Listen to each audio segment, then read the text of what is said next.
दृश्यम में आप सभी का स्वागत है। आपके साथ मैं हूं प्रतिमा मिश्रा। आज का दृश्यम है देश के दिल मध्य प्रदेश से, जहां चंबल के बीहड़ में एक पौराणिक धाम है जिसे लोगों ने कई बार देखा होगा, लेकिन यकीन मानिए उस जगह से जुड़ी कहानी किसी को पता नहीं होगी। दावे के मुताबिक वो किसी मामूली मंदिर का खंडहर नहीं, बल्कि रावण का शिवधाम है। वही धाम जहां रावण ने 10 साल तक तपस्या की थी, जहां महादेव से लंकापति को 10 सिर का वरदान मिला था। और इसका सबूत है एक हवन कुंड जिसमें रावण ने अपनी दिव्य शक्ति से अग्नि जलाई थी। कहते हैं उस जगह पर लंकेश की वो दिव्य शक्ति आज भी जिंदा है। वहां कभी भी किसी भी वक्त ज्वाला प्रकट होती है, आग की लपटें दिखती हैं। इस दावे की पड़ताल करने जब हम बीहड़ों में उतरे तो एक हैरत अंगेज दृश्यम से सामना हुआ।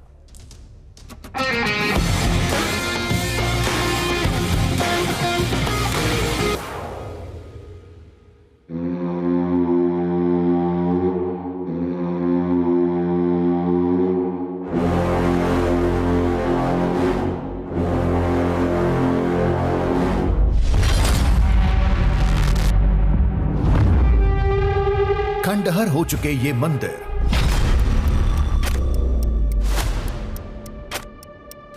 छोटे शिवालयों में अजीब आकार के शिवलिंग,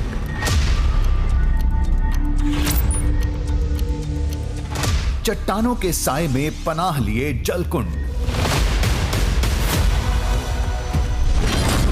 प्राचीन लिपि में लिखा एक संदेश और एक अंतहीन सुरंग।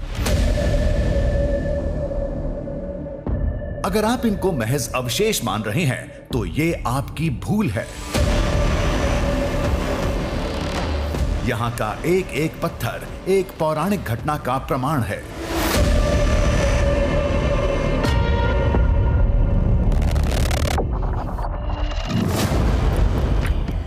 दावे के मुताबिक त्रेता युग का ये वही शिवधाम है जहां रावण को 10 सिर का वरदान मिला,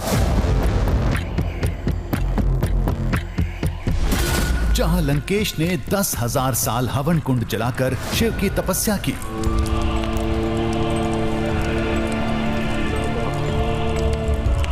शिवाय 9,000 साल अपने सिर काटकर चढ़ाते रहे, 10,000वें वर्ष महादेव प्रकट हुए और दशानन होने का आशीर्वाद दिया।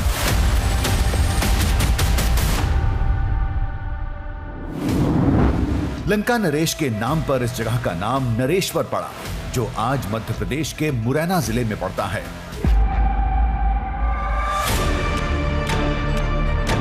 जो दक्षिण भारत की रामायण है उसके अंदर में इस नरेश्वर के मंदिर का उल्लेख किया गया है कि जहाँ रावण ने आके और तपस्या करी थी और 10 सिर वाली जो थी मैया से मांगे थे या किससे मांगे थे, तो ये हिंदी रामायण में तो नहीं है इसका उल्लेख, लेकिन दक्षिण भारत की रामायण में कुछ लोगों ने मुझे बताया था। अच्छा, इस स्थान का? हाँ।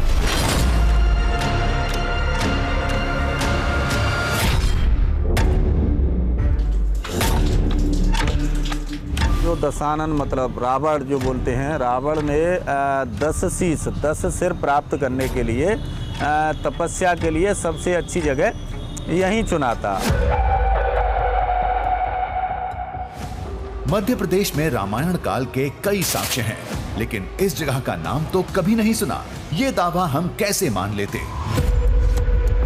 फिर आगे जो सुनने को मिला वो हिला देने वाला था।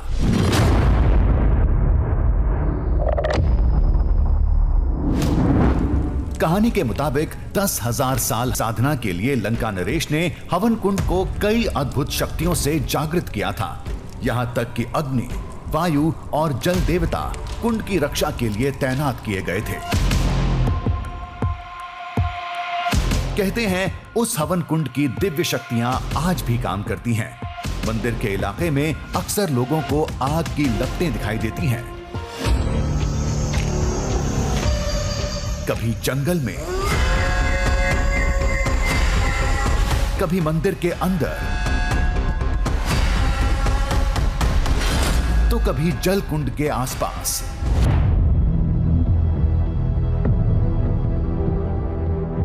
आज भी अगर कोई जाए ना तो लोग कहते हैं प्रमाण के तौर पे अचानक से जो कई लोग बताते हैं तो बोले कहीं ज्वाला दिख गई जलती हुई अचानक से, मतलब ऐसी चीज़ें, क्योंकि वो तो प्रज्वलित हो गई है तो वो तो हमेशा वो ज्वाला जलती दिखाई देती है। अब ये कौन सा दावा है? अपने आप कैसे आग लग सकती है, वो भी रात के वक्त? तो लोगों ने कहा किसी के मानने या नहीं मानने से सच नहीं बदलने वाला। अगर सबूत चाहिए तो आपको आना पड़ेगा। दशानन की तपोस्थल है और एक साक्ष्य ढूंढेंगे, कई मिल जाएंगे, अपन को कई मिल जाएंगे, मगर देखने के लिए केवल नजर चाहिए। आपको अगर कुछ प्रमाण चाहिए तो हिम्मत करिए, रुकिए, रात को देखिए। हो सकता है कि अगर आपकी श्रद्धा है तो आपको कुछ चमत्कार दिखें।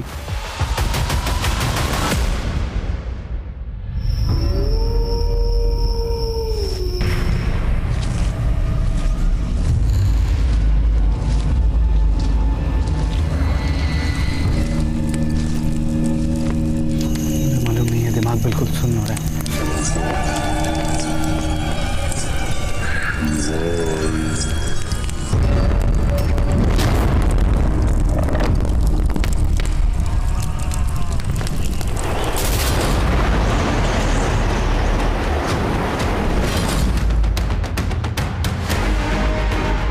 इस कहानी का आगाज सफर से नहीं, ग्रंथों के शोध से हुआ। पहले यह जानना जरूरी था कि रावण के 10 सिर थे या नहीं।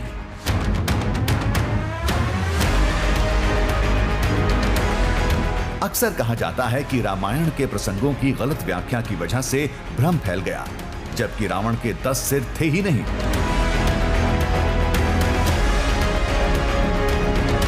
हमने रामचरितमानस और वाल्मीकि रामायण का गहन अध्ययन किया, कई श्लोकों और चौपाइयों को परखा, फिर हकीकत सामने आई।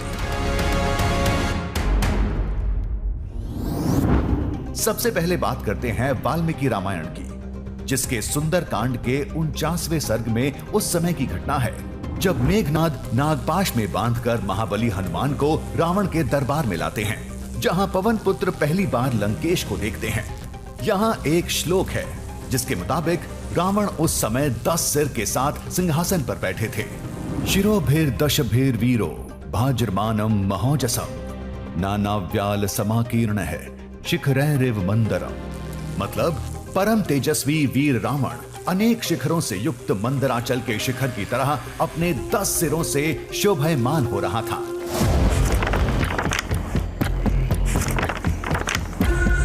रामचरितमानस के युद्ध कांड में भी लिखा है। यह प्रसंग उस समय का है जब युद्ध में श्री राम बाणों से रावण के सिर कई बार काटते हैं, लेकिन वो खत्म नहीं होते। चौपाई कुछ इस प्रकार है। काटे सिर भुज बार बहु मरत ने भट लंकेश प्रभु क्रीड़त सुर सिद्ध मुनि व्याकुल देख कलेस। मतलब सिर और भुजाएं बहुत बार काटी गईं, फिर भी वीर रावण मरता नहीं। प्रभु तो खेल कर रहे हैं, परंतु मुनि, सिद्ध और देवता उस क्लेश को देखकर व्याकुल हैं।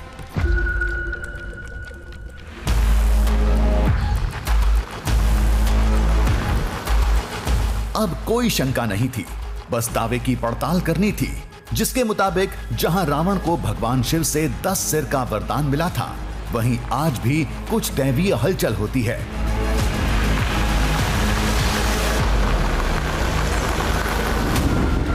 एक बड़े मकसद के साथ हम मध्य प्रदेश के मुरैना के बीहड़ों में पहुंच गए।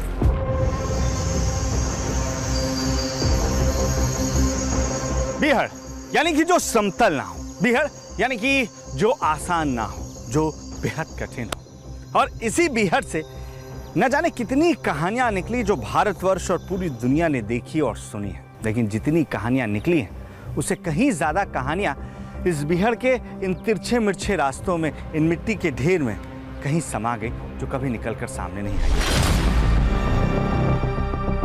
लेकिन आज हम उन कहानियों की बात नहीं करेंगे। आज हम इन बीहड़ के बीच से होकर गुजरने वाले एक ऐसे रास्ते पर जाएंगे जो रास्ता सीधे जोड़ता है त्रेता युग को आज के युग से, जो रास्ता जोड़ता है रावण के दशानन होने की कहानी से। तो आइए हमारे इस खास दृश्यम की तलाश शुरू करते हैं बीहड़ के इसी जंगल से।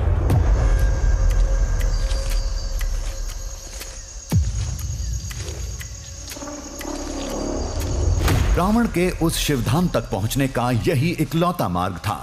दावे के मुताबिक जहां लंकापति ने 10,000 साल कठोर तपस्या की थी, जहां अपने सिर काटकर भगवान शिव को अर्पण किए थे, जहां महादेव से उन्हें दशानन होने का वरदान मिला था।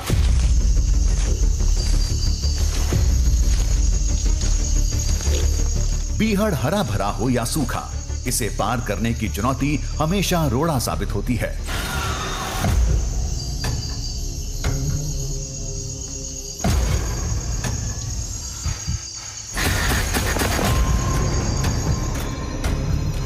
जब आपको रास्ता खोजना हो तब सबसे आसान तरीका होता है कि किसी भी ऊंची जगह पर खड़े होकर आप आसपास के रास्तों पर नजर डालें।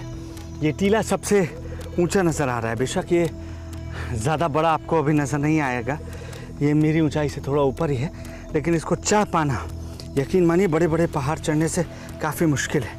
वजह है इसका चिकनाई से भरा होना। बारिश की वजह से मिट्टी का ये टीला लगातार फिसल रहा है।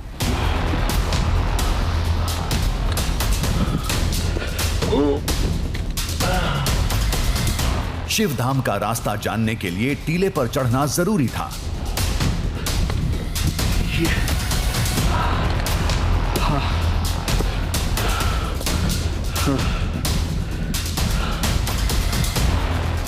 ऊपर पहुंचकर इलाके का अनुमान लगाया, फिर त्रेता युग के उस पौराणिक मंदिर का रास्ता समझ में आया।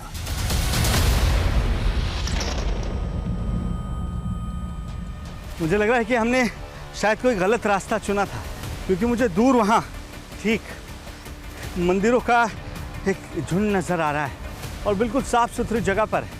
शायद वहाँ जाने का कोई दूसरा रास्ता होगा, लेकिन हम उसी पुराने रास्ते से आए हैं जिसका जिक्र पुराणों में मिलता है, जिसे लोग बीहड़ का रास्ता कहते हैं।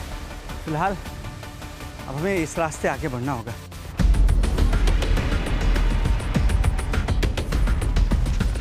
लोगों के कहने पर हम शिव के धाम जा तो रहे थे, लेकिन एक बहस आज भी जारी है। कोई कहता है रावण को 10 सिर का वरदान ब्रह्मदेव से मिला था, तो किसी के मुताबिक वो भगवान शिव थे। लेकिन भागवत पुराण में साफ लिखा है रावण ने अमरता के वरदान के लिए ब्रह्मदेव की तपस्या की थी, जबकि दशानन का आशीर्वाद तो महादेव से मिला था।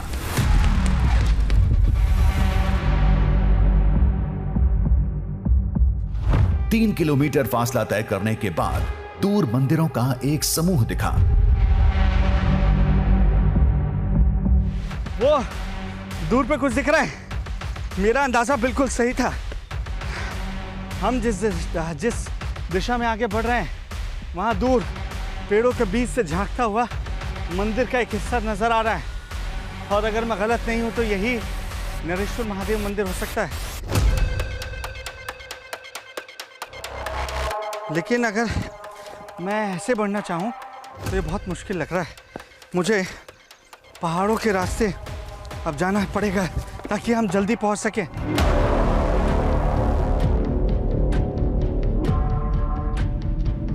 घने बीहड़ों में वो धाम दिखने लगा था। मिट्टी के टीलों की भूल भुलैया में गुम हुए बगैर यहां तक पहुंचना किसी उपलब्धि से कम नहीं था, लेकिन धाम की पहली झलक ने ही सन्न कर दिया।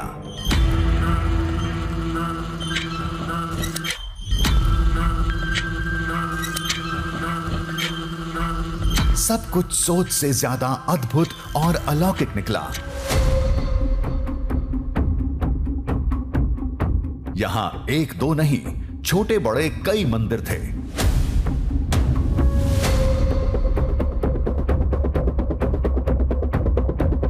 बड़ी से बड़ी चट्टानों को तराशकर इन्हें आकार दिया होगा।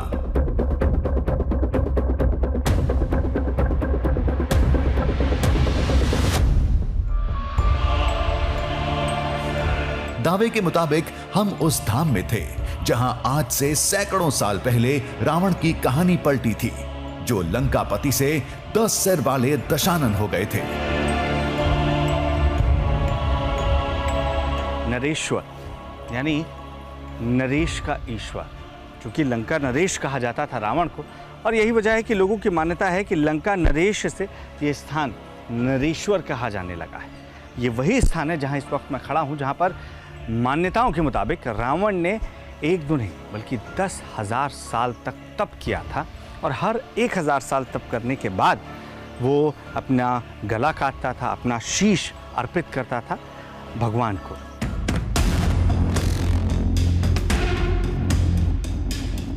मौजूदा ढांचा 3री से 7वीं शताब्दी का बताया जाता है। निर्माण गुर्जर प्रतिहार काल में हुआ या फिर गुप्त काल में, ये तय नहीं हो पाया, क्योंकि इलाके की जड़ें उससे भी पुरानी और पूरी तरह कुदरती हैं।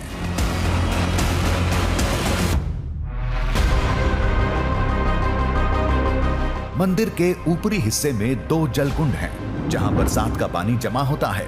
इसका पानी मंदिर के मुख्य शिवलिंग का जलाभिषेक करते हुए बहता है।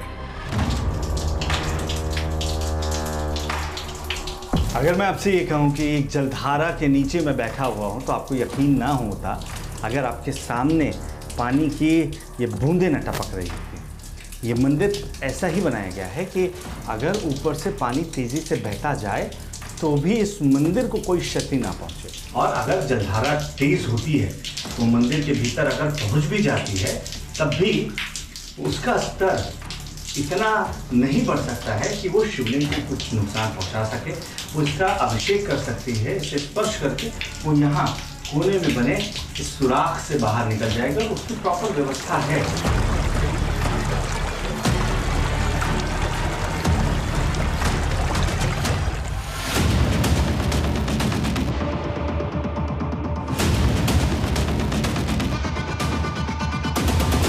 ये है वो हवन कुंड जिसकी तलाश हमें दिल्ली से यहां खींच लाई थी।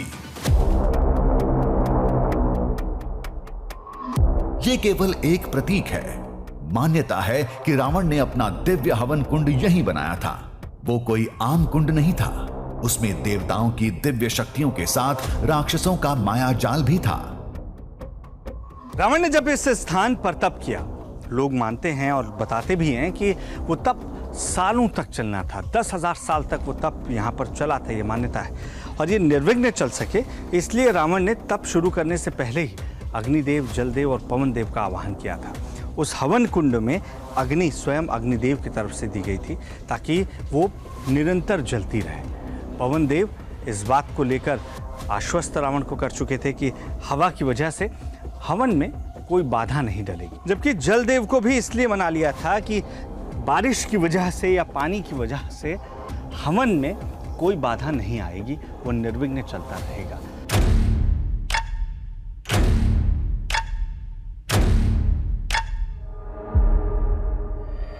दावे के मुताबिक कुंड की अलौकिक शक्तियां आज भी जिंदा हैं। सबूत है आग की लपटें जो मंदिर के इलाके में रात के वक्त कभी भी प्रकट हो जाती हैं।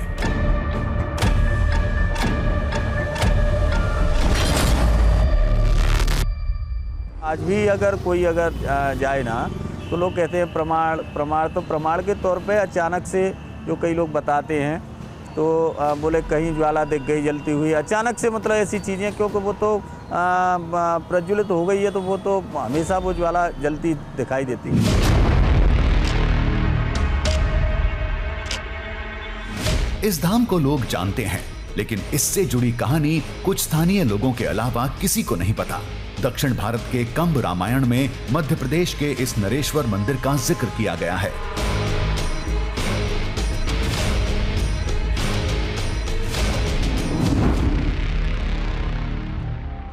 जो दक्षिण भारत की रामायण है उसके अंदर में इस नरेश्वर के मंदिर का उल्लेख किया गया है कि जहाँ रावण ने आके और तपस्या करी थी, वो जो 10 सिर वाली जो थी मैया से मांगे थे या किससे मांगे थे, तो ये हिंदी रामायण में तो नहीं है इसका उल्लेख, लेकिन दक्षिण भारत की रामायण में कुछ लोगों ने मुझे बताया था। इस स्थान का। हाँ।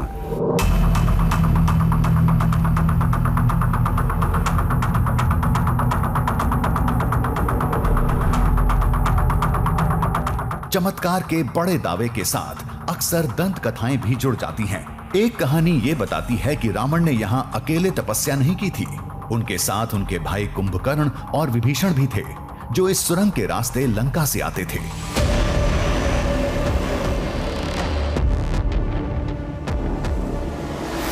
सुरंग से कभी हर वक्त पानी की धारा बहती थी। पहले लोगों को लगा कि ऊपर का कुंड पानी का स्रोत होगा, लेकिन कुंड सूखने के बावजूद पानी की धार कम नहीं होती। फिर सुरंग में घुसकर जानने की कोशिश की गई, जो कई मील के बाद भी खत्म नहीं हुई। फिर लोग वापस लौट आए।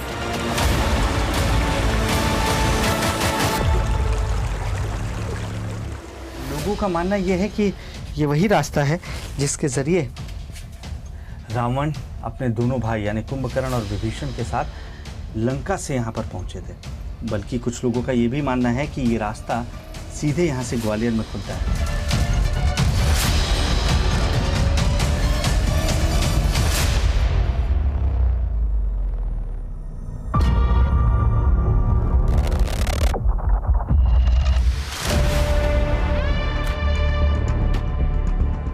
क्या आपने एक बात पर गौर किया? यहाँ के छोटे मंदिरों में कई शिवलिंग थे और सबके आकार अलग थे।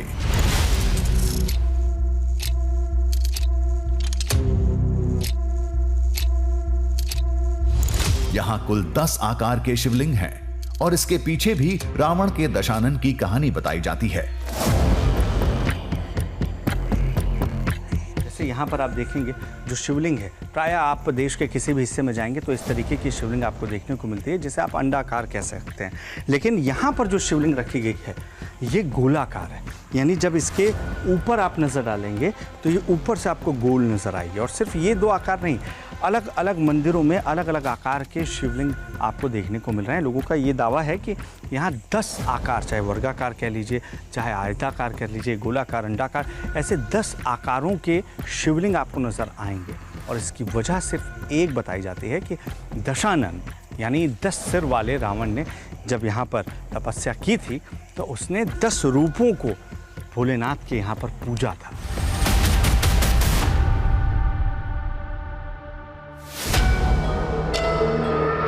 इस जगह से जुड़ी मान्यता युगों पुरानी है, जिसे हर काल में संभाल कर रखा गया ताकि आज हम उसे जान और समझ सकें। तो क्या इस आधार पर क्या वो दावा भी सही है? क्या वाकई इसी शिवधाम में रावण ने 10 साल साधना की थी? क्या इसी जगह लंकापति को 10 सिर का वरदान मिला था? और सबसे बड़ी बात, क्या वाकई उस हवन कुंड की शक्तियां आज भी जिंदा हैं?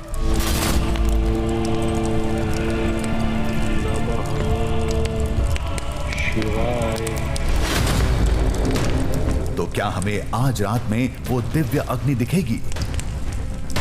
जो प्रकृति की चीज है वो तो नज़ारा आएगा, लेकिन चूंकि उसमें ये कहा जाए कि सब व्यक्ति को दिख जाए कि जिसका नज़ारा होना चाहिए, आपके रोशनी होना चाहिए, उतनी आपका प्रकाश होना चाहिए, आपकी तीव्र दृष्टि होना चाहिए तो देखने के लिए। लेकिन दिखेगा जरूर, आपको यकीन है? ये बिल्कुल। सिया राम मैं सब जग जानी, करो प्रणाम जोर जगत प्राणी।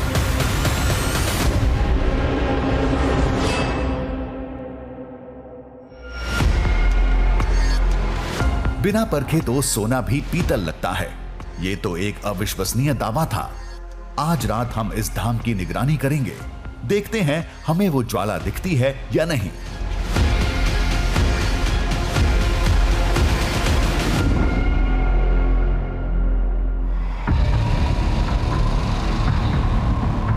थोड़ी देर में रात हो जाएगी। उससे पहले पड़ताल की पूरी तैयारी करनी थी। पुरातत्व विभाग ने रात के वक्त मंदिर में रुकने की इजाजत नहीं दी थी, इसलिए मंदिर के हर हिस्से में कैमरा लगाना होगा ताकि हर घटना रिकॉर्ड होती रहे।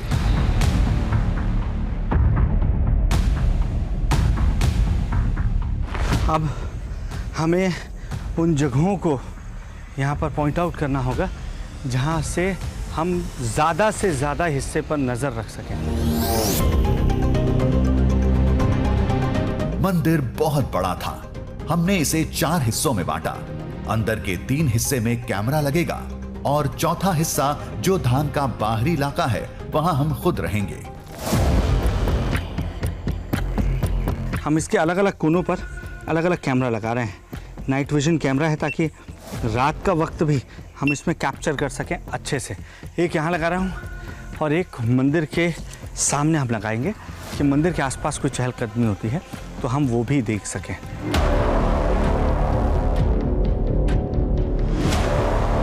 एक कैमरा यहाँ लगा दिया। इससे मंदिर का जो पिछला हिस्सा है वो साफ साफ नजर आ रहा है। एक उधर पीछे कुंड की तरफ लगाना है। कुंड की तरफ चलो।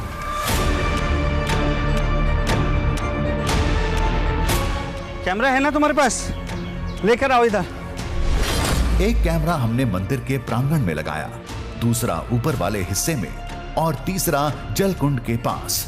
कहते हैं आग की वो लपटें कहीं भी दिख सकती हैं, लिहाजा हमने तीनों कैमरे कुछ ऐसे अंदाज में लगाए कि मंदिर का हर कोना उसकी जद में रहे।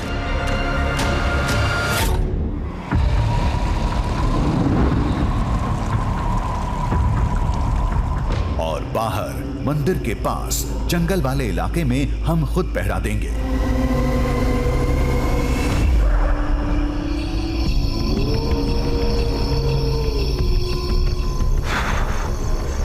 रात हो चुकी है और मंदिर के हर कोने पर लगभग हमने अलग अलग कैमरास फिट कर दिए हैं। नाइट विजन कैमरा भी लगाया हमने ताकि कोई भी एक्टिविटी अगर यहाँ आसपास होती है तो वो उसमें दर्ज हो जाएगी।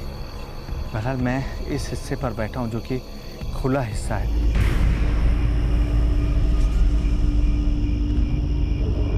रात होते ही जंगल जिंदा हो जाता है, खतरनाक आवाजें आने लगती हैं।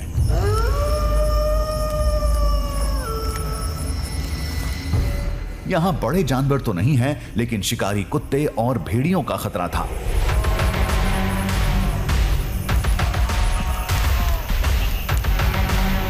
लहरों से डरने वाले समंदर में नहीं उतरते, जब उतरते हैं तो गहराई के डर को किनारे छोड़ देते हैं।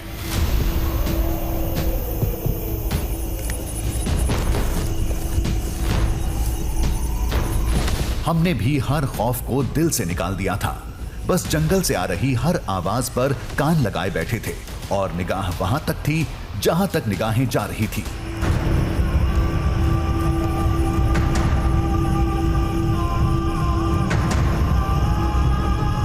बारह बजे से ज़्यादा का वक्त हो चुका है और अभी तक हमें कुछ ऐसी चीज़ नज़र नहीं आई है जो अलग हो, जिसे लेकर लोग कह रहे थे कि यहाँ पर आपको ज़रूर नज़र आएगा। रात के वक्त एक छोटी सी चिंगारी भी दिख जाती है। दावा तो आग की लपटों के दिखने का था। अगर वैसा कुछ हुआ तो हमें जरूर दिखेगा।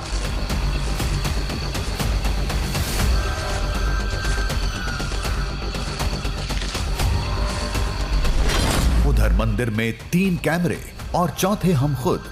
अगर आज रात कुछ हुआ तो सब आमने सामने होगा।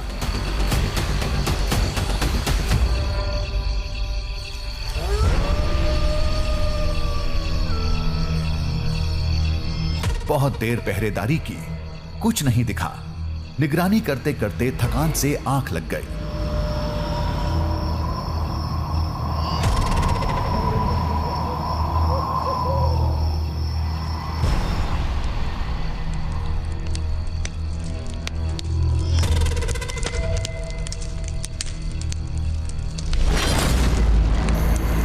हाँ, कोई आवाज तो आ रही है। लकड़ी के जलने की, और मतलब जो लकड़ी के जलने पर चट चट चट चट जो चटचटाने की आवाज़ आती है। इधर से है क्या?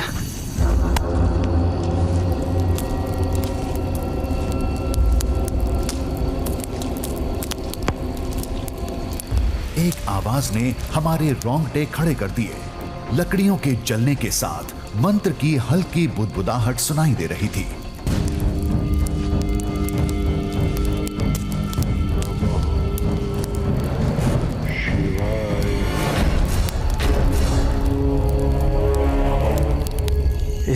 इस तरफ से कहीं मुझे न सिर्फ जलती लकड़ियों के चटचटाने की आवाज़ आ रही है, बल्कि ऐसा मुझे लग रहा है कि वहाँ उस तरफ रोशनी भी देखने को मिल रही है। दिमाग बिल्कुल ब्लैंक है, बिल्कुल सुन्न है। मैं ये भी नहीं समझ पा रहा हूँ कि क्या हो सकता है ये।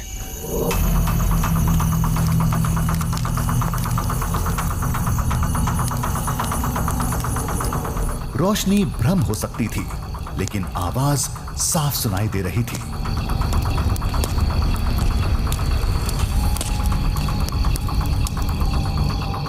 आधी रात इस बियाबान में कोई क्यों आएगा, लेकिन कुछ तो था जो हमें खींचे ले जा रहा था।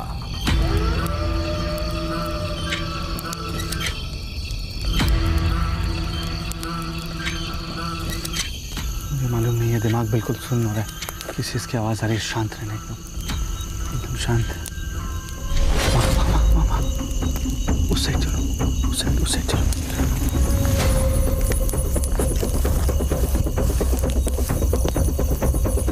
आहिस्ता आहिस्ता हम आवाज के बेहद करीब पहुंच गए।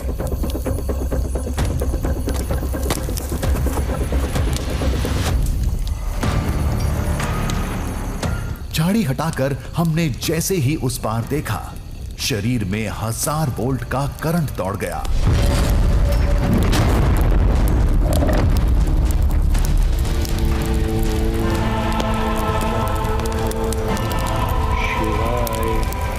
थोड़ी दूर पर आग की लपटें दिख रही थी। वहां एक साया भी मंडरा रहा था। पता नहीं कौन था। खुद को संभाला, दबे पांव थोड़ा आगे सरके। फिर सामने का दृश्य देख रूह कांप गई। शायद कोई तांत्रिक था, साधना कर रहा था। समझ में नहीं आ रहा था कि क्या करें, आगे बढ़ें या नहीं। धीमे से आना। सामने देख रहे हो? यही वो आग है जो हमें दूर से जिसकी लपटें दिखाई पड़ रही थी, और वहां पर कोई बैठा भी हुआ है। मुझे नहीं मालूम कि वहां जाना सही है या नहीं, लेकिन वहां जाए बगैर हमें पता नहीं लगेगा कि यहाँ हो क्या रहा है। अजय चले? हाँ, चलना है।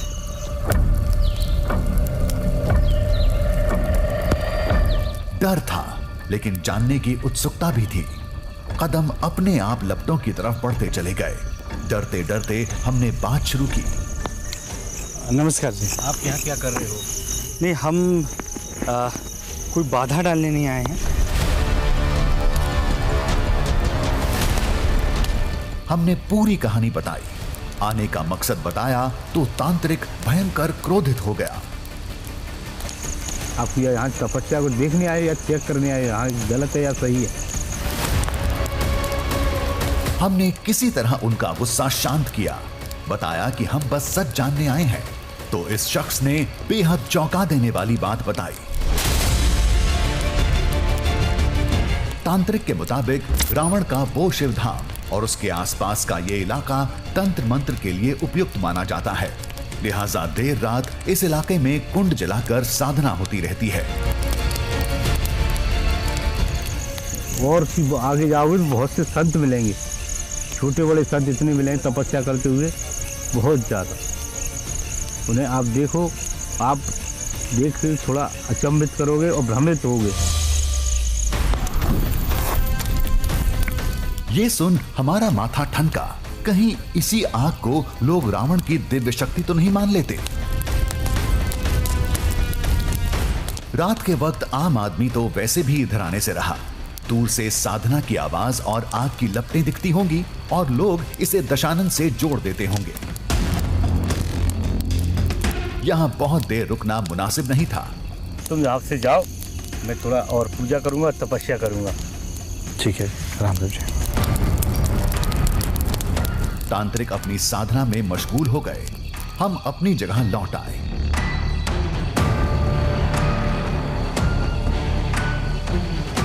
अब तो एक एक पल काटना मुश्किल हो गया।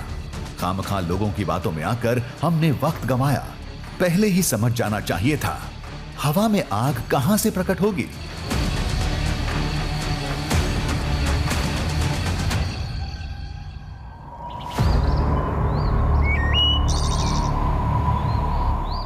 अफसोस करते करते सुबह हो गई।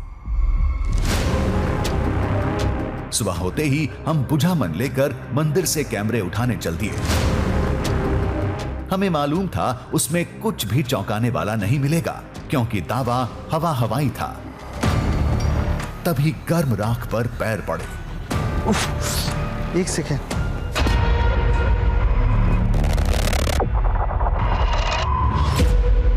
लगता है रात में किसी और ने भी यहाँ साधना की थी। राख से अभी भी धुआं निकल रहा था। हो सकता है कि किसी ने यहाँ पर भी पूजा पाठ की हो, लेकिन ये जो हिस्सा है बिल्कुल उसके उपयुक्त नहीं लग रहा है। ये टीला यहाँ पर है, वहाँ पर ये राख पड़ी हुई है और इसमें अभी भी सुलगती राख आप कह सकते हैं। यहाँ ना कैमरा लगा था ना हम थे, लेकिन राख से निकलता हुआ धुआं बता रहा था यहाँ कोई तो था, शायद साधना करने वाला कोई तांत्रिक।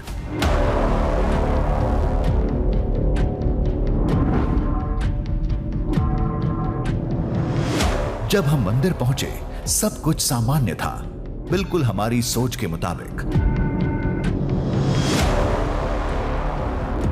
अब आखिरी औपचारिकता पूरी करनी थी, मंदिर में लगे कैमरे को खंगालना था।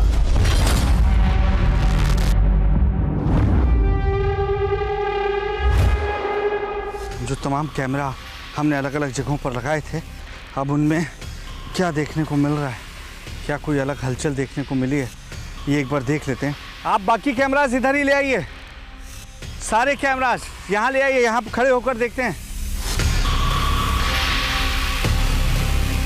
ये मंदिर के प्रांगण वाला कैमरा था। शाम से सुबह तक की हमने पूरी फुटेज देखी। आग तो छोड़िए, एक चिंगारी तक नहीं दिखी। नहीं, ये बिल्कुल खाली है। ऐसा लग रहा है कि कुछ हुआ ही नहीं है रात भर। सिर्फ एक स्टैटिक फ्रेम नज़र आ रहा है, क्योंकि कोई हलचल इसमें कैद नहीं हुई है। मुझे दूसरा कैमरा देना, दूसरा कैमरा ये लीजिए। ये दूसरा कैमरा था जो ऊपर लगा था।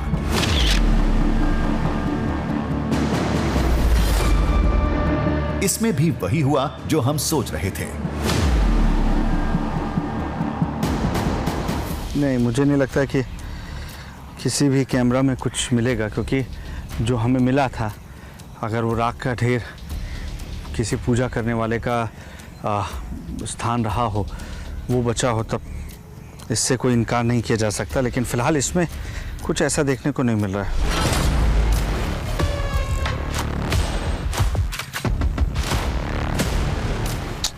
नहीं, इसमें भी नहीं है। तीसरा कैमरा देना। ये तीसरा कैमरा था जो हमने कुंड की तरफ लगाया था।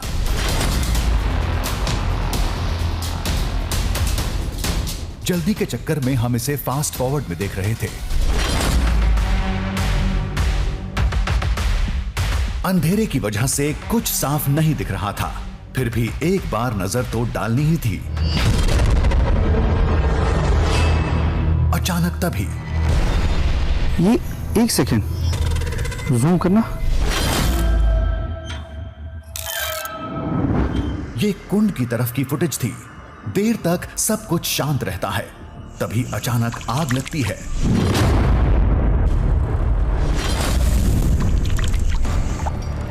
तेज लपटें उठती हैं।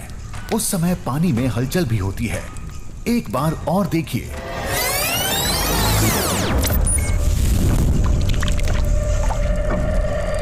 एकाएक अचानक से कहीं से ये आग प्रकट होती है।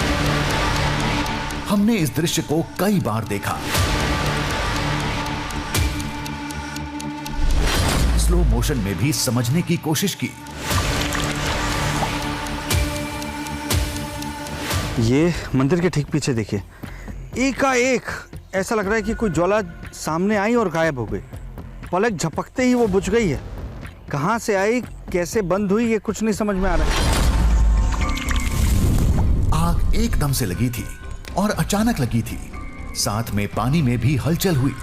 पानी की हलचल तो किसी छोटे मेंढक की वजह से हो सकती है, लेकिन आग ये अपने आप कैसे जली? आग एक टीले के पीछे जली थी। कुछ देर तक लपटें निकलती हैं।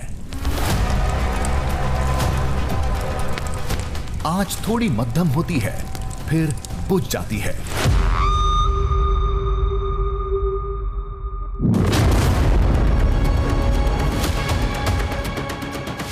हमने क्लोज करके देखा। टीले के आसपास कोई नहीं था, कोई तांत्रिक, कोई साया, कुछ नहीं।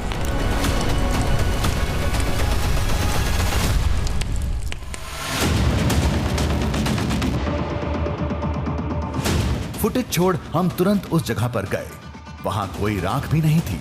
आग तो यहीं लगी थी, फिर राख कहां गई? कुछ समझ में नहीं आ रहा था।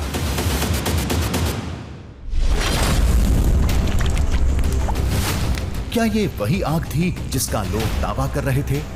क्या ये लपटें लंकापति रावण के दिव्य हवन कुंड की थी, जो अचानक कहीं भी प्रकट हो जाती हैं? दशानन की तपोस्थल है और एक साक्ष्य ढूंढेंगे, कई मिल जाएंगे अपन को, कई मिल जाएंगे, मगर देखने के लिए केवल नजर चाहिए।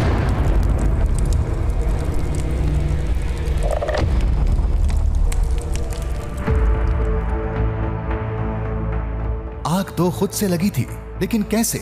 कोई तो वजह होगी। लोगों के मुताबिक ये उसी दिव्य शक्ति का काम है जो रावण के अग्निकुंड से निकलकर आज भी इस इलाके में जिंदा है। लेकिन हमारे दिमाग में कुछ और चल रहा था। अपने आप आग लगने की घटनाएं देश में पहले भी होती रही हैं। उसके लिए भी लोग अलौकिक शक्ति का हवाला देते थे, लेकिन जांच में पता चला कहीं गैस रिसाव हो रहा था तो कहीं किसी केमिकल का असर था।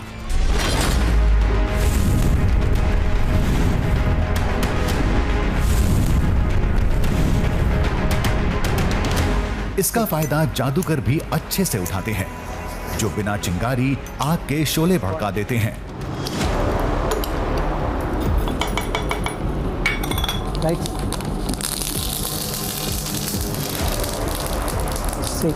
तो बेसिकली होता क्या है, जैसे पानी है, जैसे सोडियम परमानेट होता है, इस पर हल्का सा पानी लगते ही वो आग पकड़ लेता है। ऐसे समंदर में भी होता है, बैल्कोनी टाइप का, काफ़ी चीज़ें होती है। क्वार्ट्ज, एगेट, चर्ट और जैस्पर जैसे कुछ खास तरह के पत्थर होते हैं जो सोडियम नाइट्रेट एसिड के प्राकृतिक स्रोत माने जाते हैं। कभी कभार गर्मी से इनमें अपने आप आग लग जाती है। उस कुंड में हमेशा पानी रहता है। पास में पत्थरों की भरमार है, जो विज्ञान को मानते हैं उसके मुताबिक कुछ रिएक्शन से शोले भड़कते होंगे।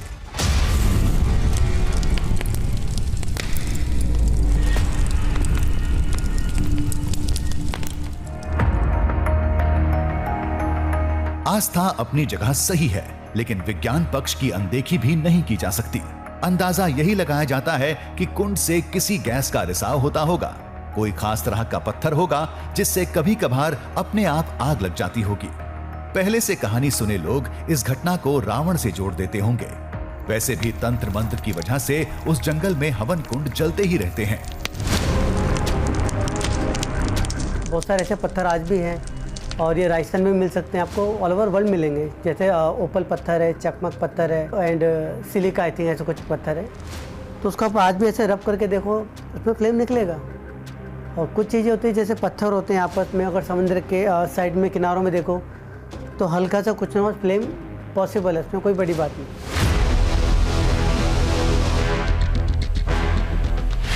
राय शुमारी, सोच, विचार अलग हो सकते हैं। इसी वजह से आग लगने की सबकी वजह भी अलग हो सकती है, लेकिन अंतिम दृश्यम है ये पौराणिक धाम, जिसकी बनावट और खूबसूरती से बड़ी हकीकत कुछ भी नहीं।